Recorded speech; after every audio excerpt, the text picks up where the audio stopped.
Hi guys! So mayong hapon sa tanan. So, welcome to my vlog. In this video, maninlo kita guys ang ating room. Kaya ang ating mga estudyante, ginpapuli ko na early because I know nga layo pa nila mga balay. So, ako ang maninlo kay para buwas pag-abot nila, prepare na ang ating room para mag-start na ng isang klase. So, before you continue watching this video, please like my Facebook account, Tito account, and YouTube channel. So, YouTube channel ko is Josh Vlogs. My Facebook account is Joshua Bernales and my TikTok account, Joshua Bernales. Please like, share, follow, and subscribe. So let's go, let's do it. Let's start cleaning. So nag-start na dahil pamilo, baka pamilo sa atong mga extension cord, then naging off ko ang laptop para madiretso na lang ko puli ko tapos ako panilo.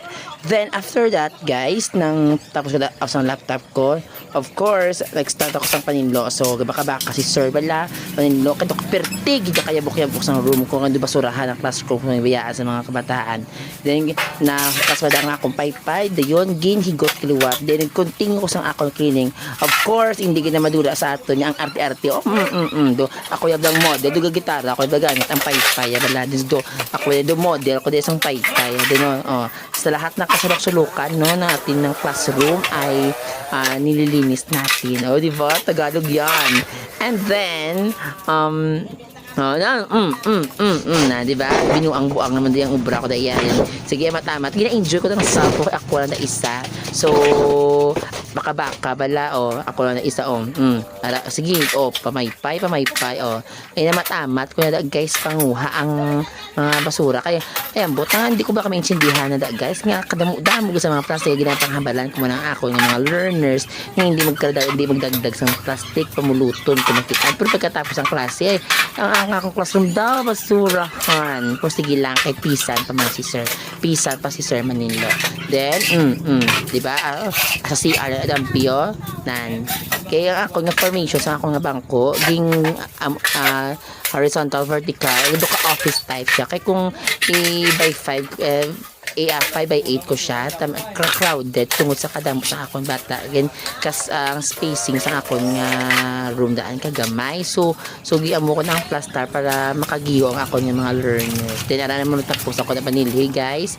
Then nan di ba pack di ba next sagwa naman ko nga area diyon of course sa papanilo sa sagwa hindi ginaya madula guys ang ginatawag nga pangulit no sa pangulit sa ako doon mga co-teacher ada ako mga co-teacher si Miss Rhea Ilalim kasi Rito Limao so tapos hi say to my vlog diba kita nyo mag-hi si Miss Catherine si Miss Rhea Ilalim diba so welcome to my vlog ng friendship. Of course arata model naman to sa kikinapaypay subong basurahan naman ta mahaboy naman ta basura guys. Then gawa ka to na feeling tabla kita artista tas ang mga basura na dum modeling diya si Tuto ya bala sabi ko malibot pa hindi gali diba tapos na sa habos ang basura bit na mga baldi sa basurahan niya. Then of course guys before you end this video do not forget to follow, subscribe, and share my videos. Kita nyo guys, hipid na akong classroom. Ready na for tomorrow's discussion. Of course!